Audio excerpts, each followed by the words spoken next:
नमस्कार दोस्तों, मैंने यह टॉपिक रामायण से ली है जो इस प्रकार है। दोस्तों, राम और लक्ष्मण को लेकर गुरु विश्वामित्र अपनी आश्रम की ओर बढ़ रहे थे। भगवान भास्कर के दिव्य प्रकाश से सारा उपवन आलोकित हो रहा था और सामने नाना प्रकार के सुंदर वृक्ष दिखाई दे रहे थे। रामचंद्र ने विश्वामित्र से पूछा, आज सामने पर्वत के पीछे ऐसा प्रतीत होता है जैसे कोई आश्रम है, क्या वास्तव में ऐसा है या मेरी कल्पना मात्र है? विश्वामित्र बोले, यह वास्तव में आश्रम ही है और इसका नाम सिद्धाश्रम है। यह सुनकर लक्ष्मण ने पूछा, गुरुदेव, इसका नाम सिद्धाश्रम क्यों पड़ा? विश्वामित्र ने कहा, इस संबंध में एक कथा प्रचलित है। हे राम, प्राचीन काल में बाली नाम का एक राक्षस था। बाली बहुत पराक्रमी था और समस्त देवताओं को पराजित कर चुका था। एक बार बाली ने यहाँ एक महान यज्ञ का अनुष्ठान किया था। इस अनुष्ठान से उसकी शक्ति में और वृद्धि हो जाने वाली थी। इस बात को विचार कर इंद्र अत्यंत भयभीत हो गए। इंद्र सभी देवताओं को साथ लेकर विष्णु के पास पहुँचे और उनकी स्तुति करने के बाद उनसे प्रार्थना की, हे लक्ष्मीपति, राजा बलि ने समस्त देवताओं को हरा दिया है और अब एक विराट यज्ञ कर रहा है। यदि उसका यह यज्ञ पूर्ण हो जाएगा तो वह इंद्रासन को प्राप्त कर लेगा। इंद्रासन पर किसी राक्षस का अधिकार पाना शुरू के परंपरा के विरुद्ध है। हे लक्ष्मीपति, आपसे मेरा प्रार्थना है कि आप कुछ ऐसा ही करें कि यह पूर्ण ना हो पाए। भगवान विष्णु ने कहा, आप सभी देवता निर्भय होकर अपने अपने धाम को वापस चले जाइए। अब लोक का मनोरथ पूर्ण करने का शीघ्र ही कोई उपाय करूँगा।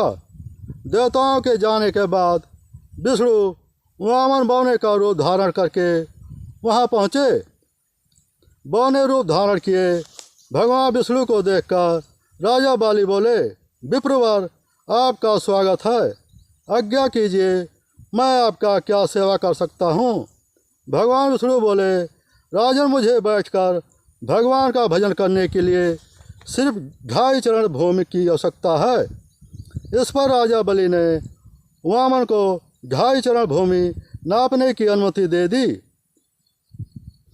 अनुमति मिलते ही भगवान विष्णु ने विराट रूप धारण कर एक चरण में पूरे आकाश और दूसरे चरण में पूरे पृथ्वी सहित पूरे पाताल को नाप लिया और पूछा, राजन, आपका समस्त राज्य ही आगे, अब शेष चरण कहाँ रखूं? राजा बलि ने कहा, हे ब्राह्मण, अभी मेरा शरीर बाकी है, आप मेरे सिर पर अपना चरण रख दीजिए। इस प्रकार भगवान विष्णु ने बलि को अपने चरण से नाप लिया। हे राम, बलि का दान इतना महान था कि बलिदान के नाम से विख्यात हो गया। भगवान विष्णु ने बलि को वरदान दिया कि यह स्थान कहलाएगा और यह तपस्या करने वाले को शीघ्र ही समस्त सिद्धियाँ प्राप्त हो जाएगी।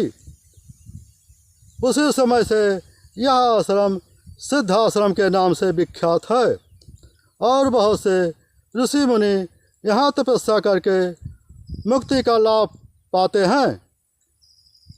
मेरे स्वयं का आश्रम भी इसी स्थान पर है। मैं यहीं पर बैठकर अपना यज्ञ समाप्त करना चाहता हूँ। जब जब मैंने यज्ञ प्रारंभ किया तब तब राक्षसों ने उसमें बाधाएं डाली और उसे पूर्ण होने नहीं दिया।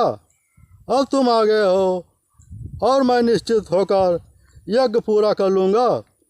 इस प्रकार की बातें करते करते विश्वामित्र ने राम और लक्ष्मण के साथ अपने आश्रम में पदार्पण किया। वहाँ रहने वाले समस्त ऋषि मुनि और उनके शिष्यों ने उनका सत्कार किया। इस सुर में पूछा, मुनिराज, आप आज ही यज्ञ का शुभारंभ कीजिए। मैं आपको विश्वास दिलाता हूँ कि मैं आपकी यज्ञ की रक्षा करते हुए इस पवित्र प्रदेश को राक्षसों से मुक्त कर दूंगा। राम के वचनों को सुनकर ऋषि विश्वामित्र यज्ञ सामग्री यज्ञ के वो जुट गए। तो दोस्तों, मेरा यह टॉपिक कैसा लगा? आशा करता हूँ अच्छा लगा ही होगा। दोस्तों, मैं आपके लिए ऐसे ही टॉपिक लाता रहूँगा और ऐसे अच्छे अच्छे टॉपिक आपको देता रहूँगा। तो दोस्तों, आज के लिए बस इतना ही। अगले वीडियो में फिर मिलते हैं। तब तक के लिए जय हिंद, जय भारत।